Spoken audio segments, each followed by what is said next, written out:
നമസ്കാരം. ഞാൻ സാജൻ, ചക്രയും മസാജൻ. ആദ്യമായിട്ട് വിട പറഞ്ഞു പോയ രണ്ട് സുഹൃത്തുക്കൾ, അവർക്ക് ആദരാഞ്ജലികൾ. രണ്ടുപേരും എനിക്ക് വളരെ വേണ്ടപ്പെട്ടവരായിരുന്നു. ഒന്ന് നവാസ് കലാഭവൻ, ഒന്ന് നമ്മുടെ പ്രിയങ്കരനായ പ്രേംനസീർ സാറിന്റെ മകൻ ഷാനവാസ്. ഷാനവാസും ഞാനും മദ്രാസ് ഉള്ളപ്പോഴേ തന്നെ നല്ല സുഹൃത്തുക്കളായിരുന്നു. പ്രേംനസീറിന്റെ മകൻ എന്ന രീതിയിലായിരുന്നില്ല ഞങ്ങളുടെ ബന്ധം. ഒരു 6 മാസത്തിന് മുമ്പ് അദ്ദേഹത്തിന്റെ ഈ വഴുതക്കാടുള്ള വസതിയിൽ ഞാൻ പോയിരുന്നു. ഞാൻ പ്രത്യേകിച്ച് പോകാൻ കാരണം, അദ്ദേഹത്തോടൊപ്പം അബുദാബിയിൽ ഒരുമിച്ചുണ്ടായിരുന്ന ഒരു കണ്ണൂർക്കാരൻ, തലശ്ശേരി കണ്ണൂരിലുള്ള പുത്തൂറും കണ്ണൂര് ഒരു മമ്മൂട്ടി, അദ്ദേഹത്തിന്റെ നല്ല സുഹൃത്തായിരുന്നു. മമ്മൂട്ടി പറഞ്ഞു, നമുക്ക് ഷാനവാസിനെ ഒന്ന് കാണാൻ പോകണം, സാജൻ കൂടെ വരണം. ഈ മമ്മൂട്ടി ഞാനുമായിട്ട് വളരെ വർഷത്തെ പരിചയം ഉണ്ടാകും. പിന്നീട് എനിക്ക് പറയാം, ഇപ്പൊ പറയുന്നതല്ല, അതിന്റെ വേറൊരു അവസരത്തിൽ പറയാം. അങ്ങനെ മമ്മൂട്ടി വന്നു. മമ്മൂട്ടി ഞാൻ അദ്ദേഹത്തിന്റെ വഴുതക്കാടുള്ള വസതിയിൽ പോയി കണ്ടു. മൂത്ത മകൻ ഇളയമ രണ്ടുപേരും ഉണ്ടായിരുന്നു. അംജദ് ഖാനും ഷമീർ ഖാനും ഉണ്ടായിരുന്നു. പിന്നെ ഷാനവാസിന്റെ വൈഫ്, മകന്റെ ഭാര്യയൊക്കെ ഉണ്ടായിരുന്നു. നല്ല ഊഷ്മളമായ രീതിയിലായിരുന്നു ഞങ്ങളുടെ. അപ്പൊ പുള്ളിക്കാരൻ ഈ ട്രീറ്റ്മെന്റിലായിരുന്നു. അത് ഞാൻ അദ്ദേഹത്തിന്റെ കുടുംബവും പശ്ചാത്തലവും കാര്യങ്ങളൊക്കെ വേറെ അവസരത്തിൽ പറയാം. അതുപോലെ നമ്മുടെ കലാഭവൻ നവാസിനെ കുറിച്ച് പറയാൻ ഒരുപാടുണ്ട്. കാരണം അത് നവാസ് ആദ്യമായിട്ട് എന്റെ ആക്ഷനിലാണ് പുള്ളി ആദ്യം അഭിനയിക്കുന്നത്. അത് നിങ്ങൾക്ക് പുതിയ അറിവായിരിക്കും. മിസ്റ്റർ ആൻഡ് മിസ്സിസ് എന്ന സിനിമയിൽ ഇദ്ദേഹം എന്നോടൊപ്പം അഭിനയിച്ചിട്ടുണ്ട്. പലർക്കും അറിയാത്തതാണ്. പുറത്ത് ആരോടും പറയണ്ട എന്ന് ഞാൻ അദ്ദേഹത്തെ പറഞ്ഞിട്ടുണ്ട്. കാരണം പെട്ടെന്ന് പുള്ളിക്കാരന് കുറെ നല്ല നല്ല സിനിമകൾ കിട്ടി. അപ്പൊ അതുകൊണ്ട് ഞാൻ പറഞ്ഞ നവാസെ, ആദ്യ സിനിമ ഇതാണെന്ന് പറയണ്ട. സംഭവം എന്താണെന്ന് വെച്ചാല്, ജഗദീഷും സിദ്ദീഖും ഒരു വീട്ടിൽ താമസിക്കുന്ന 2 പോർഷനിലായിട്ട് അവരുടെ ഭാര്യമാര് തമ്മിൽ ചെറിയൊരു കുഴസല്. അപ്പോ ഒരു പേപ്പർ ഇടാനായിട്ട് ഒരു പയ്യൻ വരും.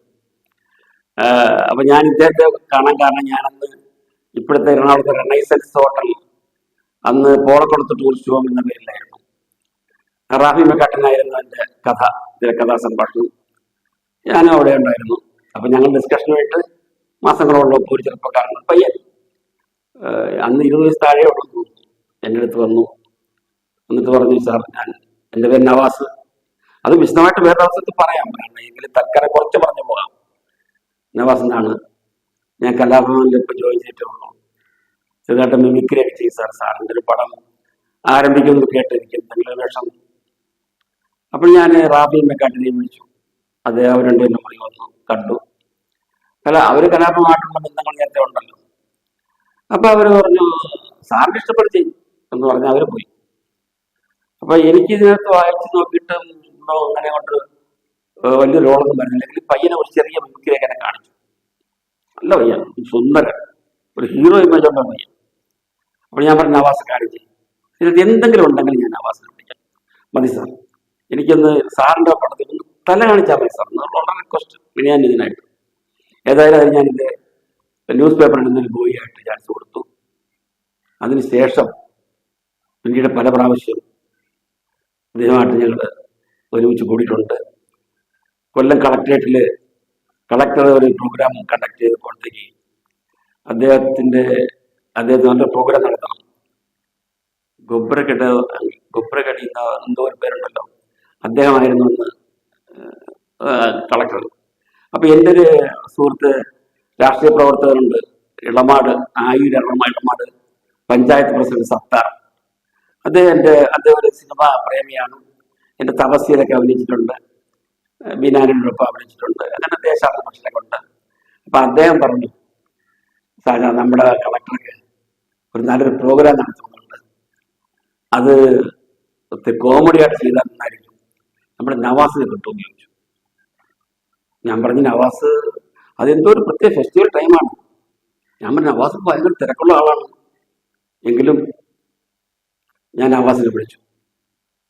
നവാസിനെ വിളിച്ചപ്പോൾ നവാസ് സാറിന് എന്താ വേണ്ടേ? അപ്പൊ കളക്ടർ മുമ്പിൽ ഇരിക്കുകയാണ്, സത്യത്തിൽ കൊണ്ട് കൊല്ലം കളക്ടറേറ്റ്. അപ്പൊ അദ്ദേഹം പറഞ്ഞു, ആ ഡേറ്റ് ഉടനെ പറഞ്ഞു. ഞാൻ നവാസിനോട് പറഞ്ഞു, നവാസ് ഇതാണ് ഡേറ്റ്. സാർ പക്ഷെ ഒരു ഭാഗ്യം ഉണ്ടായി, ഞാൻ ആരും അഡ്വാൻസ് വാങ്ങിച്ചില്ല. ആ ഡേറ്റ് വേറൊരാൾ ചോദിച്ചിരിക്കുകയാണെങ്കിലും അത് ഉറപ്പാണെങ്കിൽ സാർ ബുക്ക് വരാൻ സാർ എന്ന് പറഞ്ഞു. അപ്പോൾ ഞാൻ പറഞ്ഞു ബാങ്ക് നമ്പർ അയക്കാം, ഞാൻ അയക്കാം, അഡ്വാൻസ് ആയി തുക ചോദിച്ചു. തുക സാറിന് ഞാൻ തുക പറയാനോ എന്നൊക്കെ പറഞ്ഞു. അപ്പോൾ കളക്ടർ പറഞ്ഞു എനിക്ക് അതിൻ്റെ എമൗണ്ടൊക്കെ അറിയണം, കാരണം ഞങ്ങൾക്ക് ആഡിറ്റിങ്ങിലൊക്കെ ഉള്ളതാണ്, അത് ഞാൻ പറയാം സാർ എന്ന് പറഞ്ഞു. അദ്ദേഹം ഉടനെ പറഞ്ഞില്ല. എങ്കിലും ഞാൻ പറഞ്ഞൊരു ശരിക്കും നമുക്ക് നിങ്ങളുടെ ബുക്ക് ചെയ്യുന്ന അറിയാൻ വേണ്ടി കളക്ടർ സാറ് നിർബന്ധിക്കുന്നു, ഒരു ചെറിയ അഡ്വാൻസ് എങ്കിലും അയച്ചു തരണം, എമൗണ്ട് നിങ്ങൾ പിന്നെ പറഞ്ഞാൽ മതി, എന്നാലല്ലേ ഒരു ഉറപ്പാവുള്ളൂ പറഞ്ഞ. പുള്ളിക്കാരൻ്റെ കുറച്ച് കഴിഞ്ഞപ്പം എനിക്ക് അക്കൗണ്ട് നമ്പർ അയച്ചു തന്നു, ഒരു ചെറിയ തുക അഡ്വാൻസ് അയച്ചു കൊടുത്തു. Is happy. അപ്പം അദ്ദേഹം ഒറ്റയ്ക്കലിൻ്റെ കൂടെ ആൾക്കാരുണ്ടല്ലോ. അങ്ങനെ കളക്ടറേറ്റ് കൊല്ലത്ത് നല്ല മനോഹരമായ പ്രോഗ്രാം പുള്ളി നടത്തി. ഞാൻ പറയാമെന്ന ഇതിൻ്റെ ഒരു മഹാത്മ്യമല്ല, അത് കഴിഞ്ഞിട്ട് ഫുൾ എമൗണ്ട് കൈ പറ്റിയ ശേഷം അപ്പൊ ഞാനൊരു സ്ഥലത്ത് മാറി നിൽക്കുകയാണ്. ഞാൻ ആൾക്കാരുടെയൊക്കെ ഭയങ്കര ചിരിയും ബഹളവും കണ്ടാൽ ഞാൻ പറഞ്ഞു, നവാസെ ഞാനിപ്പോൾ പ്രൗഡ് ഓഫ് യു, എനിക്ക് ഭയങ്കര സന്തോഷമുണ്ട് നവാസ് എന്ന് പറഞ്ഞു. നവാസ് ഒരു കവർ പെട്ടെന്ന് എൻ്റെ പോക്കറ്റിൽ തിരികെയാണ്. ഞാൻ പറഞ്ഞു എന്തായത് സാർ, ഉപേക്ഷിക്കാൻ എന്ത്? എൻ്റെ ഗുരുദക്ഷിണയാ സാർ. എന്ത് ഗുരുദക്ഷിണ? സാറാണ് എന്നെ ആദ്യമായിട്ട് ആക്ഷൻ പറഞ്ഞത് സാറിൻ്റെ ക്യാമറ മുമ്പിൽ, മിസ്റ്റർ ആൻഡ് മിസ്സിൽ. അതുകൊണ്ട് എനിക്ക് ഗുരുദക്ഷിണ തന്നേ പറ്റൂ സാർ, അതുകൊണ്ടാണ് സാർ. ഞാൻ പിന്നൊന്നും പറഞ്ഞില്ല. സത്താറും പറഞ്ഞു അദ്ദേഹം സന്തോഷം തരുന്നതല്ലേ, അത് സ്വീകരിക്കും എന്ന് പറഞ്ഞു. അപ്പൊ ഇനിയും നവാസിനെ പറ്റി പലതും പറയാനുണ്ട്. എൻ്റെ വേറെ ഒരു സീരിയൽ അഭിനയിച്ചിട്ടുണ്ട് കൊല്ലത്ത് വെച്ച്, പലതുകൊണ്ട് അത് ഞാൻ പിന്നീട് പറയാം. പക്ഷെ എന്തായാലും എൻ്റെ സുഹൃത്തുക്കളുണ്ട്, നല്ല സുഹൃത്തുക്കളുടെ ആദരാഞ്ജലികൾ പറയുന്നത് തന്നെ കുറച്ച് സങ്കടമുള്ള കാര്യമാണ്. എപ്പോഴും ഞാൻ വളരെ പ്രസന്നവതനായിട്ട് പെർഫോം ചെയ്യാനാണ് താല്പര്യപ്പെടുന്നതെങ്കിലും പെട്ടെന്ന് മനസ്സിലൊരു വിഷമം വരുന്നതുകൊണ്ട് ഞാൻ കൃത്രിമമായിട്ടെങ്കിലും പ്രസന്നവതനാകാം, അങ്ങനെ പറയാൻ പറ്റുള്ളൂ. കാരണം രണ്ടുപേരും വേഗം ഒരാൾക്ക് 51 വയസ്സ്, ഒരാൾക്ക് 59 വയസ്സ്. അത് ഇനി ഒരിക്കലും അവരുടെയൊക്കെ കുടുംബവും കാര്യങ്ങളൊക്കെ പറയാം. ഇപ്പം ഞാൻ പറയാൻ വന്നത്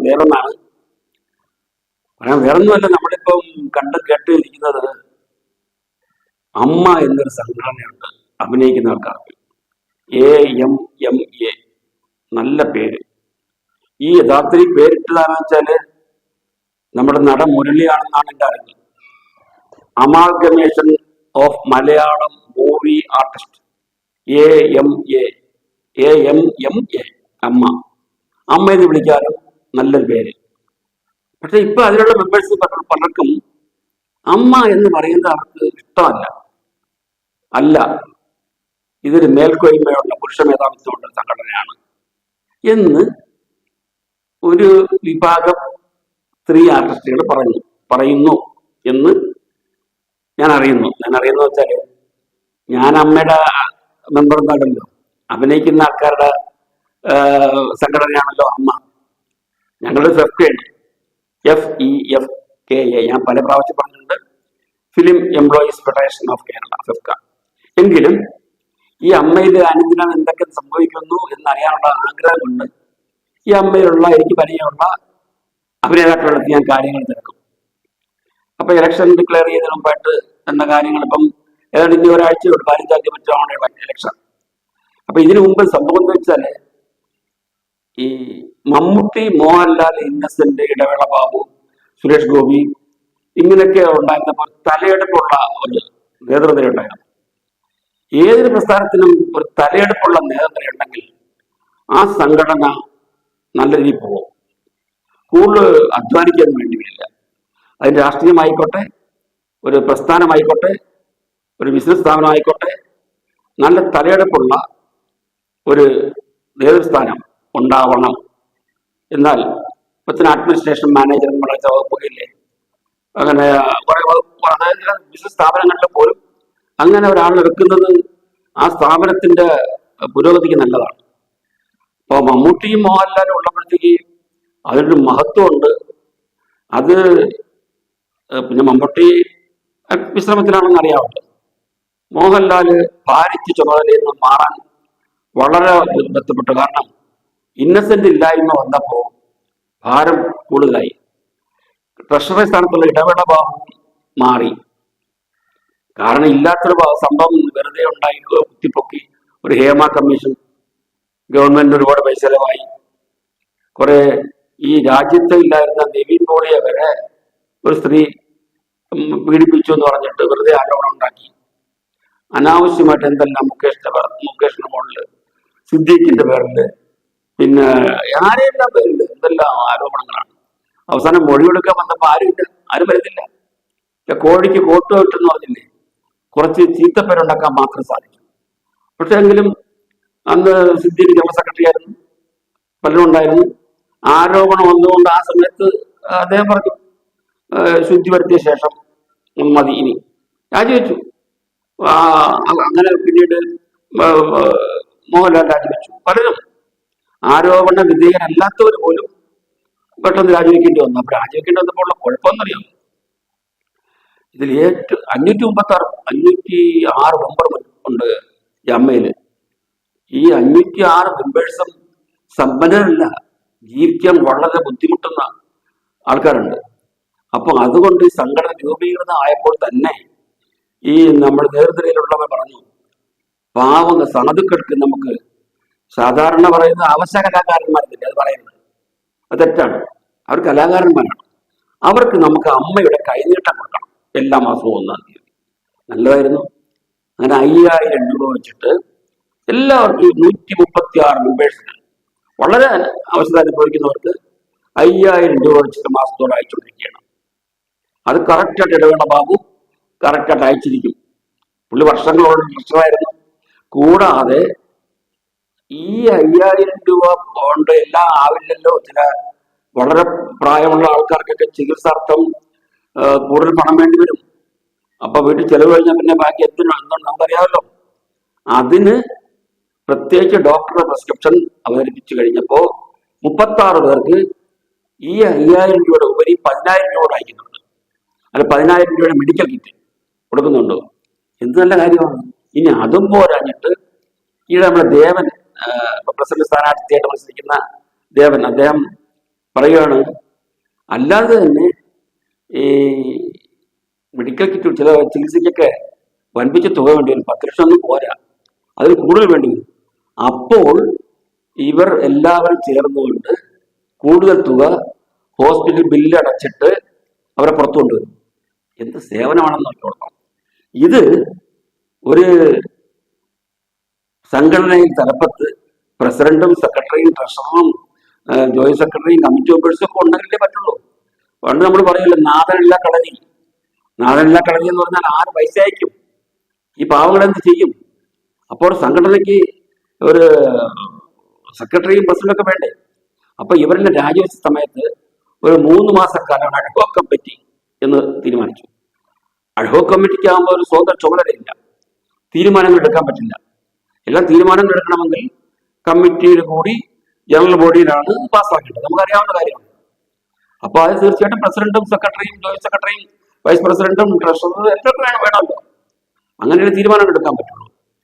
അപ്പൊ അതുകൊണ്ട് ഈ അഡ്ഹോക് കമ്മിറ്റി കാലത്ത് ചാർജ് ഏൽപ്പിച്ചിരുന്നത് ബാബുരാജ് എന്ന് പറഞ്ഞ നടനെയും ജയൻ ചേർത്തലയും അൻസിബാസനെയായിരുന്നു.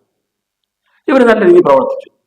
ഞാൻ എൻ്റെ അന്വേഷണത്തിൽ നിന്ന് ഞാൻ സംസാരിച്ച കൂട്ടത്തിൽ എന്നോട് സംസാരിക്കുന്ന അഭിനേതാക്കൾ പലരും പറഞ്ഞത് നല്ല രീതിയിലായിരുന്നു അവർ പ്രവർത്തിച്ചത്. കാരണം ഒരു രാഹച്ചയില്ലാതെ ബാബുരാജ് അക്ഷീണം പ്രവർത്തിച്ചു.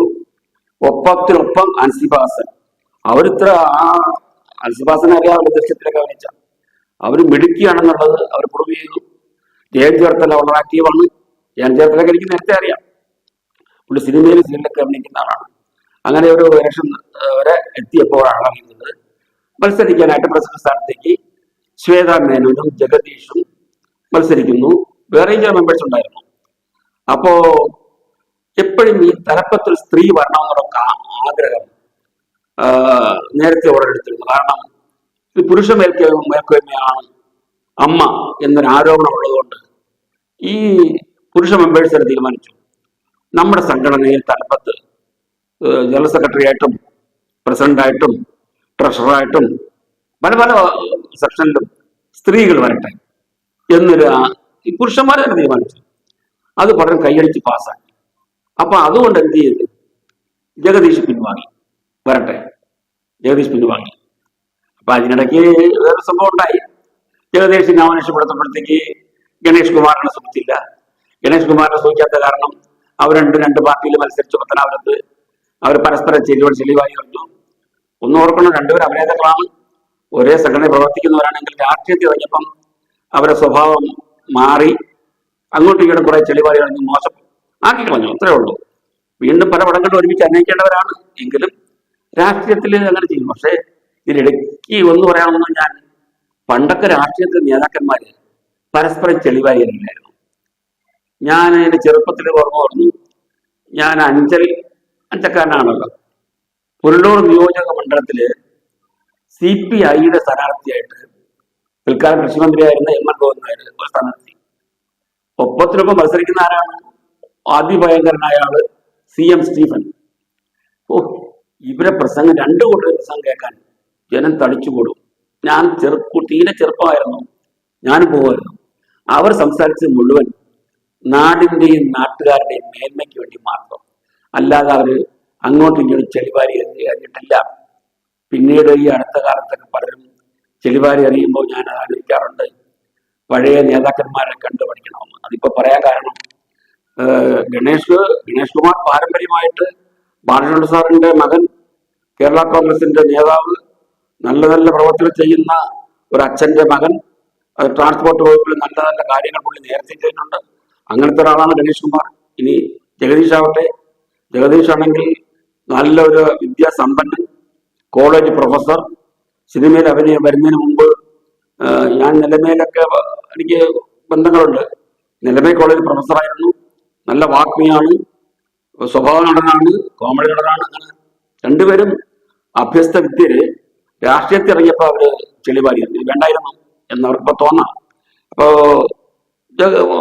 സ്വാഭാവികമായിട്ട് ഗണേഷ് കുമാർ പറഞ്ഞു, സ്ത്രീകൾ നേരത്തെ നമ്മൾ പറഞ്ഞതല്ലേ പ്രധാന സ്ഥാനത്ത് വരണം.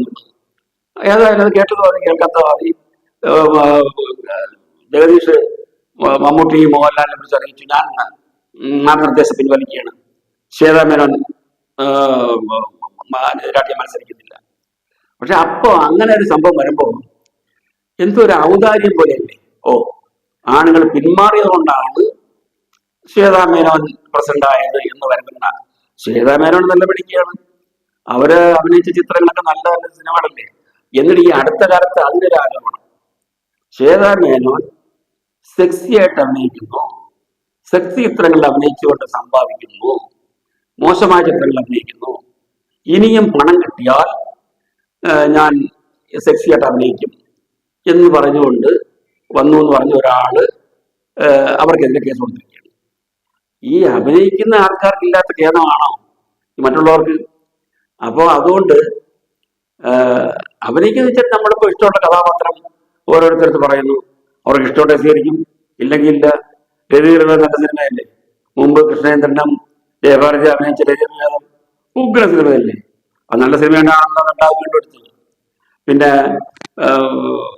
ശ്വേത അഭിനയിച്ച മറ്റു ചിത്രങ്ങള് കളിമണ്ണ് നല്ല സിനിമയല്ലേ. അപ്പൊ അതുപോലെ തന്നെ ഒരു പാതിരാ കൊലപാതകം എന്ന് പറയുമ്പോൾ മമ്മൂട്ടി അഭിനയിച്ച പടം ഉണ്ടല്ലോ, അതില് ശ്വേതാമേന സെക്സിയായിട്ട് അഭിനയിച്ചത്, ഞാനൊരു സെക്സി ഒന്നും കണ്ടില്ല. അങ്ങനെ കുറെ ആരോപണങ്ങൾ ഉന്നയിച്ചുകൊണ്ട് ഒരാൾ കേസ് കൊടുക്കുന്നു. ഇതെനിക്ക് തോന്നുന്നത് കോടതിയുടെ അടുത്തെത്തുമ്പോൾ കോടതിയാണെന്ന് തന്നെയല്ലേ. കാരണം ഒരു അഭിനേതാവിനെ അഭിനയിക്കുന്നത് അവര് എങ്ങനെ വേണമെന്നുള്ളത് അവർ തീരുമാനിക്കും. അതിനല്ലേ മോശമായിട്ട് സീനുണ്ടെങ്കിൽ കട്ട് ചെയ്യാനല്ലേ സെൻസർ ബോർഡ്. വയലൻസോ മോശമായ ഡയലോഗുകളോ മോശമായ സീനുകളോ ഒബ്സീൻസോ എല്ലാം ഉണ്ടെങ്കിൽ കട്ട് ചെയ്യാനാണ് സെൻസർ ബോർഡ്. നമ്മൾ സാധാരണ ഒരു സിനിമ എടുക്കുമ്പോൾ നിർമ്മാതാവാണല്ലോ സംവിധാനം തീരുമാനിക്കുന്നത്. നിർമ്മാതാവ് സംവിധാനം കൂടെ തീരുമാനിച്ചുകൊണ്ടാണ് എങ്ങനത്തെ കഥ വേണം എന്നൊക്കെ നമ്മൾ തീരുമാനിക്കുന്നത്. അപ്പോ കഥയ്ക്ക് അനുയോജ്യമായ അഭിനേതാക്കളെ നമ്മൾ ചോയ്സ് ഇട്ട് തീരുമാനിക്കും. ചിലർക്ക് ഡേറ്റ് ഉണ്ടാവും, ചിലർക്ക് ഡേറ്റ് ഉണ്ടാവില്ല, ചിലർക്ക് കഥ കേൾക്കണം എന്ന് പറയും. പണ്ടത്തെ കാലത്ത് കഥയൊന്നും പോയി അഭിനയിക്കുന്ന ആൾക്കാർക്ക് പറയേണ്ട ആവശ്യമില്ല. പിന്നീടാണ്, അതായത് ഒരു വിശ്വാസമാണ്. നസീർ സാറിന്റെയും സത്യൻ മാഷയുടെ കാലത്ത് അവർക്കൊരു വിശ്വാസമുണ്ട്, ഇന്ന ഡയറക്ടറാണെങ്കിൽ ഈ രീതിയിലെ കഥയായിരിക്കും, ഒരിക്കലും മോശപ്പെട്ട കഥ എടുക്കില്ലല്ലോ. അപ്പോൾ അങ്ങനെ അതുകൊണ്ട് കഥ എനിക്ക് കേൾക്കണമെന്ന് നിർബന്ധം പഠിക്കാനുള്ള സമയവുമില്ല. ഞാനിപ്പോൾ ഓർക്കുന്നത് നമ്മുടെ പ്രൊഫസർ A.T. Kumar മനഃശാസ്ത്രജ്ഞൻ, അദ്ദേഹത്തിന്റെ ഒരു സംഭവമുണ്ട്. അതായത് മരിച്ചതിന് ശേഷം എന്താണ് സംഭവിക്കുന്നത്? പണ്ട് പറയും സ്വർഗത്തിലേക്ക് പോകുന്നു, പുനർജന്മം, അങ്ങനെ പലതും പല രീതിയിൽ. മുസ്ലിംസും ക്രിസ്ത്യൻസും ഹിന്ദുസും ജൈനാസും അവർക്ക് ഓരോരോ വിശ്വാസങ്ങൾ ഓരോ രീതിയിലുണ്ട്. അപ്പൊ അതൊക്കെ പല രീതിയിലാണെന്നില്ല, ഇതൊന്നും വിശ്വസിക്കാത്ത ആൾക്കാരും ഉണ്ട്. അപ്പൊ ഈ മനഃശാസ്ത്ര വിദഗ്ധനാണ് പ്രൊഫസർ A.T. Kumar. അദ്ദേഹത്തിന്റെ ഒരു സബ്ജക്റ്റ്, ഒരു അനുഭവ സംഭവം സേതുമാധവൻ സാറ് സിനിമയാക്കാൻ തീരുമാനിച്ചു. സേതുമാധവൻ സാറിന് നമ്മളെ അറിയാമല്ലോ, മണിയത്തിവിളക്ക് എടുത്തത്, സുപ്രഭാത പാട്ടൊക്കെ, ഒത്തിരി നല്ല സിനിമകൾ. ആ കാലത്ത് ഞങ്ങൾക്ക് സിനിമ കാണാൻ പോകുമ്പോൾ സേതുമാധവൻ സാറിന്റെ പടമാണെങ്കിൽ ഇങ്ങനെ ശശികുമാർ സാറിന്, അന്നത്തെ സാറൊന്നും ഒരിക്കല, ശശികുമാറിന്റെ, A.V. രാജിന്റെ, ക്രോസ് മണിയുടെ, ഇങ്ങനെയൊക്കെ വിൻസെന്റ് മാസ്റ്റർ കേട്ടോ. സിനിമയിൽ പോയ ശേഷമാണ് വിൻസെന്റ് മാസ്റ്റർ, സത്യം മാസ്റ്റർ, നസീർ സാർ എന്നൊക്കെ ഞങ്ങൾ വിളിക്കാൻ തുടങ്ങിയത്. മറ്റേ സാധാരണ MGR അവന്റെ ഒരു ഇടി എന്നൊക്കെയാണ് പറയുന്നവരുണ്ട്, നമുക്ക് അറിയില്ലല്ലോ അവനെന്നൊക്കെ അവിടെ പറയുന്ന ഇപ്പൊ ആയിരിക്കുമ്പോഴാണ്. അപ്പൊ അങ്ങനെ ഒരു സമയത്ത് ഞാൻ അഞ്ചലാണ് ഞാൻ പ്രീ ഡിഗ്രിക്ക് പഠിച്ചത്, അഞ്ചൽ സെന്റ് ജോൺസ് കോളേജിൽ. അപ്പോൾ ആ കാലത്ത് ഒരു വലിയ ഇട്ടൊരു പടം, എന്ന് കാണുന്നു വലിയ അക്ഷരത്തിന്, പുനർജന്മം. അപ്പോഴാണ് അറിയുന്നത് ഇത് പ്രായപൂർത്തിയായവർക്ക് കാണാനുള്ള പടമാണ് ഈ ചെറുപ്പക്കാർക്ക് കാണാനുള്ളതല്ല. അപ്പോഴേ നമ്മൾ മനസ്സിലാക്കിക്കൊള്ളണം, ഫാമിലി വരില്ല. ഫാമിലി വരണമെന്നുള്ളത് അന്ന് അറിയില്ല. ഞങ്ങള് പടം കാണാൻ പോയപ്പോ 15-16 വയസ്സൊക്കെ ഉള്ളു കേട്ടോ, 17 വയസ്സാണോ. വേറെ ആൺപിള്ളേരെ ഉള്ള പടം കാണാൻ. മനോഹരമായൊരു പടം, ഒരു വൃത്തികേടും ഇല്ല. സംഭവത്തിന്റെ ഇതിവൃത്തം എന്താന്ന് വെച്ചാല്, പ്രേംനസീറിന്റെ ഭാര്യയാണ് ജയഭാരതി. അദ്ദേഹത്തിന് ശരിയായ വണ്ണം ഭാര്യയോടൊപ്പം ദാമ്പത്യം പുലർത്താൻ കഴിയുന്നില്ല. അദ്ദേഹത്തിന് ഞാൻ പറയും ശരിയല്ല, കാരണം എന്റെ പ്രേക്ഷകർ മനസ്സിലാക്കിക്കൊണ്ടാൽ മതി. അപ്പോ എന്തോ അദ്ദേഹം പ്രണയപരവശനായിട്ട് ഭാര്യയോട് എടുക്കുമ്പോൾ അദ്ദേഹം തറന്നു പോവാൻ, ക്ഷീണിതനാവുകയാണ്. അദ്ദേഹം ഒരുമാതിരി അബോധാവസ്ഥയിലേക്ക് പോകുന്ന ഒരു രീതി. അതാണ് ആ പ്രമേയം കോവിഡ് സാറിന്റെ അടുത്ത് എത്തിയ ഒരു സംഭവം. ഇത് അദ്ദേഹം ഹിപ്നോട്ടൈസ് ചെയ്ത് മനസ്സിലാക്കി. അന്ന് പിന്നീട് കഥയെ തുടർച്ചയായിട്ട് എന്നാൽ ആ വീട്ടിൽ ജോലിക്കായിട്ട് പഴയ നടി സുജാതയില്ലേ, ആ സുജാതയുമായിട്ട് അദ്ദേഹത്തിന്റെ പ്രണയരംഗങ്ങൾ കാണിക്കുന്നുണ്ട്. അത് സ്വന്തം ഭാര്യ നേരിട്ട് കാണാനിടയായി. അങ്ങനെ അവർ ആക്രോശിക്കുന്നു, ഞാനൊരു സ്ത്രീയാണ്, എനിക്ക് പ്രസവിക്കണമെന്ന് ആഗ്രഹമുണ്ട്, എനിക്ക് കുഞ്ഞിന്റെ അമ്മയാവണം, എന്നെ ഷോക്കേസ് വെച്ചിട്ട് പൂജിക്കാനുള്ളതൊന്നുമല്ല എന്നെല്ലാം പറഞ്ഞ് ഭാര്യ ഭർത്താവുമായിട്ട് ഭയങ്കരമായിട്ട് വഴക്കാണ്. അപ്പോ ഇതൊരു ഹിപ്നോട്ടൈസിൽ പോയപ്പോഴാണ് അറിയുന്നത്, ഈ പ്രേംനസീറിന്റെ കഥാപാത്രം ചെറുപ്പത്തിലെ അമ്മ വളരെ വാത്സല്യപൂർവ്വമാണ് ഈ മകനെ വളർത്തിയത്. എന്തിന് 7, 8, 9, 10 വയസ്സാവുന്നവരെ മഴ നനഞ്ഞാൽ തലവർത്തി കൊടുക്കുക, അവനിപ്പോ ബെഡ്ഷീറ്റ് പൊച്ചു കൊടുക്കുക, അവന്റെ സ്വന്തം കാര്യങ്ങൾ ചെയ്യാൻ പോലും ഈ അമ്മ സമ്മതിക്കില്ല. അപ്പോ ഇപ്പോഴും അങ്ങനെ ഉണ്ട് പറഞ്ഞു. കാരണം കൊച്ചു കുട്ടികൾ 2ാം ക്ലാസ് 3ാം ക്ലാസ് ആകുമ്പോഴത്തേക്കൊക്കെ അവർക്ക് സ്വന്തമായിട്ട് ആഹാരം വാരി കൊടുക്കുന്ന അമ്മമാരും അച്ഛന്മാരും ഇപ്പോഴും ഉണ്ട്. പാടില്ല, കാരണം അവർക്ക് അവരുടേതായിട്ടുള്ള രീതിയിൽ ജീവിക്കാനായിട്ട് അവരെ പ്രാപ്തരാക്കണ്ടേ. അത് ചെയ്യാത്തതിന്റെ കുഴപ്പമാണ്. വലുതാകുമ്പോൾ എനിക്ക് അമ്മയെ കാണണം, ജോലിക്ക് പോയ സ്ഥലത്ത് ജോലിയൊക്കെ കാണാൻ പറ്റില്ല, എനിക്ക് ഹോം സിക്നസ്, എനിക്ക് അച്ഛനെയും അമ്മയും കണ്ടേ പറ്റുള്ളൂ, ജോലി ശരിക്കും ചെയ്യില്ല. അപ്പോൾ അതുകൊണ്ട് വെച്ചാൽ അവരെ സ്വയം പര്യാപ്തമായിടാനുള്ള സമയത്ത് ഈ മക്കളോടുള്ള പേരൻസ് അമിത വാത്സല്യം കാണിച്ചുകൊണ്ട് ഇങ്ങനെ ചെയ്യുമ്പോഴത്തേക്ക് ആണ് ഇങ്ങനെ ചില അസുഖം ഉണ്ടാകുന്നത്. അപ്പൊ അതുകൊണ്ട് സംഭവിച്ചിട്ട് ഈ കഥയില് പ്രേംനസീറിന് കുളിച്ചിട്ട് വരുമ്പോൾ പോലും തലവർത്തി കൊടുക്കുന്ന ജയഭാരതിക്ക. അപ്പോ അവർക്ക് നസീറിന് തോന്നുന്നത് അന്നേരം ഭാര്യയല്ല തോന്നുന്നത്, അമ്മയായിട്ടാണ് തോന്നുന്നത്. അതാണ് കഥ, ആ സംഭവത്തിന്റെ സംഭവ കഥ. മനോഹരമായ സിനിമയായിരുന്നു. പ്രേംനസീറും ജയഭാരതിയും. ജയഭാരതി പറഞ്ഞൂടെ ഞാൻ ഇത്ര വേഷം അഭിനയിക്കില്ല, സുജാതയ്ക്ക് പറഞ്ഞൂടെ ഞാനിങ്ങനെ ജോലിക്കാരിയായിട്ട് അവരുടെ ഭർത്താവിന്റെ കൂടെ കിടക്കുന്ന ബെഡ്റൂം സീൻ അഭിനയിക്കില്ല. ഇല്ല, ആ കഥയുടെ മഹാത്മ്യതാണ്, കഥയുടെ ആവശ്യമാണ്, അവൾ ചെയ്തു. അതുപോലെ ഈ ഇപ്പൊ ശ്വേത മേനോൻ മത്സരിക്കുന്ന പ്രസിഡന്റ് സ്ഥാനാർത്ഥിയായിട്ട് ഇപ്പൊ ഒരു ആരോപണം എന്താണെന്ന് വെച്ചാൽ, ഒരു മാർട്ടിൻ എന്ന ആളെ കേൾപ്പിക്കുന്നു. ഒരു പണ്ടെങ്ങോ ചെറുപ്പകാലത്ത് ഒരു പരസ്യ ഇതിന് വേണ്ടിയിട്ട് അല്പം സെക്സിയായിട്ട് അഭിനയിച്ചു പോലും.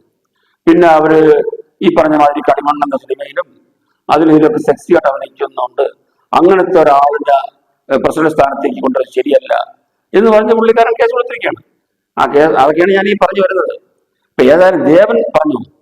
അപ്പോ ഈ ഔദാര്യത്തോടു കൂടി ഒരു അതായത് ദേവൻ ശ്വേതാമേനെ പറ്റി പറയുന്നത് വെച്ചാല് നല്ലൊരു സ്ത്രീയാണ്, അവർ മിടുക്കിയാണ്, അവർ എന്തുകൊണ്ട് ഈ സ്ഥാനത്തേക്ക് പ്രസിഡന്റ് സ്ഥാനത്തേക്ക് വന്നാൽ നമ്മുടെ പ്രസ്ഥാനത്തിന് നല്ലതാണ്, യാതൊരു സംശയമില്ല. അത് ദേവൻ എതിർ സ്ഥാനാർത്ഥി ആയിട്ട് പോലും പുള്ളി പറയുന്നുണ്ട്, തുറന്നു പറയുന്നുണ്ട്. അപ്പൊ ഏതായാലും ദേവൻ പറഞ്ഞു, അങ്ങനെ ഇരിക്കുകയാണ് ഞാനിങ്ങനെ ആലോചിച്ചത്, ഒരു ഔദാര്യം പോലെ അവര് വരുന്നതിന് ഉപരി ഒരു മത്സരം ഇരിക്കട്ടെ. ഏതാണ്ട് 5 മണിക്ക് ക്ലോസ് ചെയ്യുന്ന സമയത്ത് 4 മണിക്കാണ് പുള്ളി അദ്ദേഹത്തിന്റെ നാമനിർദ്ദേശ പത്രിക ആ പെട്ടിയിലിടുന്നത് അത്രേ. ഇപ്പൊ പ്രസിഡന്റ് സ്ഥാനത്തേക്ക് മത്സരിക്കുന്നത് ശ്വേതാമേനോനും ദേവനുമാണ്. എന്ത് പറഞ്ഞാലും ശരി, രണ്ടുപേരും നല്ല സ്ഥാനാർത്ഥികളാണ്. ദേവന് ഒരുപാട് ഐഡിയകളുണ്ട്. ദേവന് സ്വന്തമായിട്ടൊരു അഭിപ്രായം പറയാൻ സാധ്യത ഇല്ലാതെ വന്നപ്പോഴാണ് അദ്ദേഹം സ്വന്തം ഒരു പാർട്ടി ഉണ്ടാക്കുന്നത്. അതിനു മുമ്പ് ദേവൻ ആരെന്നൊക്കെ അറിയുമോ? ദേവൻ നമ്മുടെ ചെമ്മീൻ രാമു കാര്യാട്ടിന്റെ മകളുടെ ഭർത്താവാണ് ദേവൻ, അറിയോ? ആ കാലത്ത് മുമ്പ് ഒരു വലിയ സിനിമ നിർമ്മിച്ചുകൊണ്ടാണ് ഈ ദേവൻ സിനിമയിൽ വന്നത്. ആ സിനിമയുടെ പേര് വെള്ളം എന്നാണ്. ഇന്നത്തെ കോടികൾ മുടക്കിയെടുക്കുന്ന, അതുപോലെ ലക്ഷങ്ങളെന്ന് വാരിയെറിഞ്ഞെടുത്ത പല ഘട്ടങ്ങളിലായിട്ട്, പല ഷെഡ്യൂളുകളിലായിട്ട് സ്റ്റുഡിയോ ഫ്ലോറിൽ വെള്ളം കയറ്റി, ടാങ്കറിൽ വെള്ളം അടിച്ച് കയറ്റി എടുത്തൊരു വലിയ സിനിമയായിരുന്നു വെള്ളം. പക്ഷെ അത് വിജയിച്ചില്ല. കാരണം കുറെ നാള് അത് റിലീസാവാതെ കടന്നുപോയി.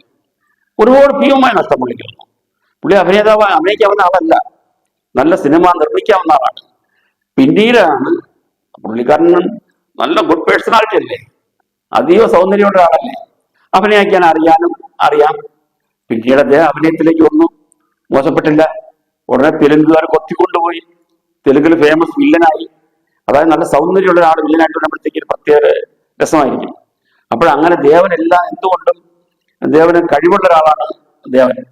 അത് ദേവൻ പറയുന്ന വെച്ചാല് ആരെല്ലാം എന്തെല്ലാം ആരോപണങ്ങൾ ശ്വേതാമേനോട് പറഞ്ഞാലും ഞങ്ങളെല്ലാം ഒറ്റക്കെട്ടായിട്ട് ശ്വേതാമേനോടൊപ്പം തന്നെയുണ്ട്. അത് തന്നെ പോരെ അദ്ദേഹത്തിന്റെ മഹത്വം. അപ്പോൾ എന്നോട് സംസാരിച്ച പല വ്യക്തികളും അഭിനേതാക്കൾ പറയുന്നത് ഇത് രണ്ടുപേരും കൊള്ളാം, ആരായാലും ഞങ്ങൾക്ക് സന്തോഷമാണ്. എന്നാലും അല്പം മുൻതൂക്കം വരുന്നത് ദേവനായിരിക്കും. കാരണം ദേവന് ഒരുപാട് ഐഡിയകളുണ്ട്. ഇപ്പോ ഈ 8 കോടി രൂപയാണ് ഇപ്പൊ ഇവിടെ ഫണ്ടുള്ളത് ഈ അമ്മയുടെ. ഈ 8 കോടി രൂപ എന്ന് പറയുന്നത് മാസാമാസം 5000 രൂപ കൈനീട്ടമായിട്ടും പിന്നെ മെഡിക്കൽ കിറ്റായിട്ടും ഒക്കെ കൊടുത്തു കഴിഞ്ഞാൽ വേഗം 137 പേർക്ക്, അങ്ങനെ 37 പേർക്ക് അല്ലാതെ കൊടുത്തു തീരുമ്പോഴത്തേക്ക് പെട്ടെന്ന് തീർന്നു പോകും. അപ്പൊ ഇതിന് ഫണ്ട് സമാഹരണം വേണമെങ്കിൽ സ്റ്റാർനൈറ്റ് വേണം. സ്റ്റാർനൈറ്റ് എന്ന് വെച്ചാൽ 15 ദിവസം മിനിമം വേണം ഇവർ റിഹേഴ്സലിനും കാര്യങ്ങളൊക്കെ. 8 കോടിയും 10 കോടിയും 15 കോടിയും ശമ്പളം വാങ്ങുന്ന അഭിനേതാക്കളാണ് അവർ 15 ദിവസം മാറ്റിവെച്ചിട്ട് ഈ അമ്മയുടെ ഫണ്ട് സ്വരൂപിക്കാൻ വേണ്ടി മെനക്കെടുന്നത്. അപ്പൊ അവരുടെ സേവനം മനസ്സിലാക്കണം. കാരണം നാളെ ഒരു സമയത്ത് നമ്മൾ ഇതുപോലെ അഗതികളായി പോകരുതല്ലോ, പോയാലും സഹായത്തിന് ആൾ വേണം എന്ന് കരുതിയാണ് ഈ കോടികൾ വാങ്ങുന്ന അഭിനേതാക്കൾ അവരുടെ ദിവസങ്ങൾ മാറ്റിവെച്ചുകൊണ്ട് ചെയ്യുന്നു. പക്ഷെ ഇതിനൊരു സംഘാടകമാണ്.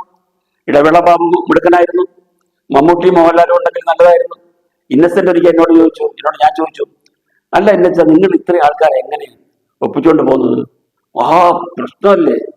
അപ്പൊ പുള്ളിയുടെ സ്വസ്ഥമായ പക്ഷം പറഞ്ഞു, എന്ത് തേങ്ങയാ? ആ പുള്ളിക്കാരൻ്റെ ഒരു തേങ്ങയും ഇല്ല. ഞാൻ പറഞ്ഞു, എന്ത് ഇന്നച്ച ഇങ്ങനെ പറയുന്നത്? ഇന്നസെന്റ് ഞങ്ങൾ ഇന്നച്ചാന്നാ വിളിക്കുന്നത് കേട്ടോ. പിന്നെന്താ, അവിടെ 2 വടവൃക്ഷങ്ങൾ നിൽക്കുകയല്ലേ, മമ്മൂട്ടി മോഹൻലാലും. അവരുടെ പേരുണ്ടെങ്കിൽ പിന്നെ ഞാൻ ചുമ്മാ വെറുതെ സെക്രട്ടറി സ്ഥാനത്ത് ഇരുന്നാൽ പോരെ? പിന്നെ മാസാമാസം ബാബു, ഇടവേള ബാബു കറക്റ്റായിട്ട് പൈസ അയച്ചു കൊടുക്കുന്നുണ്ട്. ഒരു ആരോപണവും ഇല്ല, ഒരു കംപ്ലൈന്റും ഇല്ല, ഒരു അഴിമതിയും ഇല്ല, ഒന്നുമില്ല. സുഗമമായിട്ട് നമ്മളിങ്ങനെ പോകുന്നുണ്ട്. പക്ഷേ ഇപ്പോ മാമുക്കോയുടെ മകൻ നിസാർ മാമുക്കോയെ പറയുകയാണ്, ഇന്നസെന്റ് ഇല്ലാത്തതിന്റെ ദുഃഖം, വിഷമം നമ്മളിപ്പോ അറിയുന്നു. അദ്ദേഹം സരസമായിട്ട് ഈ 506 മെമ്പേഴ്സിനെ ഒരേപോലെ സ്നേഹത്തോടെ കൊണ്ടുപോയി ആർക്കും പരാതിയില്ലാതെ കൊണ്ടുപോയ ആ സംഘടന ഇന്നസെന്റ് ഇല്ലാത്തതിന്റെ വിഷമം പുള്ളി പങ്കുവയ്ക്കുകയാണ്. ഇന്നസെന്റ് ഇല്ലാത്തതിന്റെ വേദന, ആ വിഷമം ഞങ്ങൾ അറിയുന്നു. മമ്മൂട്ടി വിശ്രമെടുക്കുന്നതുകൊണ്ട് പുള്ളി അല്പ അസുഖമുള്ളതുകൊണ്ടാണ്, വിഷമം മനസ്സിലാക്കുന്നു. പിന്നെ അതുകൊണ്ടാണ് മോഹൻലാൽ ആ തലത്തിൽ തുടരണം എന്ന് എല്ലാവരും ആഗ്രഹിക്കുന്നത്. അപ്പോഴാണ് ഈ കഴിഞ്ഞ പ്രാവശ്യം ഞാൻ പറഞ്ഞ പോലെ ഞാനിനി മത്സരിക്കുന്നില്ല, പുതിയ ആൾക്കാർ വരട്ടെ, സ്ത്രീകൾക്ക് മുൻഗണന കൊടുക്കട്ടെ, യുവരക്തങ്ങൾ വരട്ടെ എന്നെല്ലാം പറഞ്ഞിരിക്കുമ്പോഴാണ് നമ്മുടെ ബൈജു സന്തോഷം കയറിയത്. ബൈജു സന്തോഷം ഈ പറഞ്ഞൊന്നും കേട്ടില്ല. അത് ഇപ്പോ ഇരിക്കുന്നവരങ്ങ് ചുമ്മാ ഇരുന്നാൽ പോലെ എന്നും കണ്ടപ്പോൾ സ്വതസിദ്ധമായത് പറഞ്ഞപ്പോഴത്തേക്ക് മോഹൻലാൽ ഇഷ്ടപ്പെട്ടില്ല. നിങ്ങൾ വെറുതെ ഞാൻ തീരുമാനിച്ചോളാം. പെട്ടെന്ന് ഷോക്കായി പോയി ബൈജു. കാരണം നേരത്തെ ഇങ്ങനെ തീരുമാനം എടുത്തത് ബൈജു അറിഞ്ഞിരുന്നില്ല. അപ്പൊ അതുകൊണ്ടുള്ള സംഭവമാണ്. ബൈജുവിന് ഒക്കെ ഭയങ്കര റെസ്പെക്ട് ചെയ്യുന്ന ആളല്ലേ മോഹൻലാല്. എന്താണ് പെട്ടെന്ന് ഇങ്ങനെ സംഭവിച്ചെന്നുള്ളത് ബൈജു ഷോക്കായി പോയി. ഏതായാലും ഇപ്പൊ ഈ അടുത്ത ആഴ്ച ഇലക്ഷനാണ്. അൻസിബ ഹസൻ ജോയിന്റ് സെക്രട്ടറി ആയിട്ട് സെലക്ട് ചെയ്യപ്പെട്ടു. നല്ലൊരു കാൻഡിഡേറ്റ് ആണ്, എല്ലാവർക്കും ഇഷ്ടമായി. ബാബു രാജു എന്ന് പറയുന്ന ആള് ഈ അഡ്വോക് കമ്മിറ്റി സമയത്ത് ഇത്രയും കഷ്ടപ്പെട്ട് പ്രവർത്തിച്ചെങ്കിലും അദ്ദേഹത്തിന്റെ പേരിൽ ഇപ്പൊ ഒരു ആരോപണം വേറെ വന്നു. സരിത നായർ അവർക്ക് ചികിത്സയ്ക്കായിട്ട് മോഹൻലാൽ അയച്ച പൈസ ബാബുരാജ് സ്വന്തം ആവശ്യത്തിന് ചിലവാക്കി എന്ന് പറഞ്ഞിട്ട് അതൊരു ആരോപണം. അപ്പൊ ഏതായാലും ബാബുരാജ് പറഞ്ഞു, ഞാൻ ഇത്രയും കാലം ഇതിനുവേണ്ടി കഷ്ടപ്പെട്ടതൊക്കെ വൃഥാവിലായി. ഇനി ഏതായാലും ഞാൻ ഒരു സ്ഥാനത്തേക്ക് മത്സരിക്കുന്നില്ല, താല്പര്യപ്പെടുന്നില്ല. കാരണം വെറുതെ എന്തിനാ ഞാൻ പഴിയായിരുന്നത്? എനിക്ക് 10 പൈസ ഗുണമുണ്ടായിട്ടില്ല. സംഘടനയ്ക്ക് നല്ല നേതൃത്വം വരണമെന്ന് കരുതി മാത്രമാണ് ഞാൻ പ്രവർത്തിച്ചത്. പക്ഷെ അതില് ഒരു ഗ്രൂപ്പുകാര് ബാബുരാജിന്റെ ശിങ്കിടികളാണ് ആൻസിബ ഹസനും പൊന്നമ്മ ബാബു എന്നൊക്കെ പറഞ്ഞിട്ട് ഉഷ ഹസീന അവര് എന്തോ ഒരു ആരോപണമൊക്കെ ഉണ്ട്.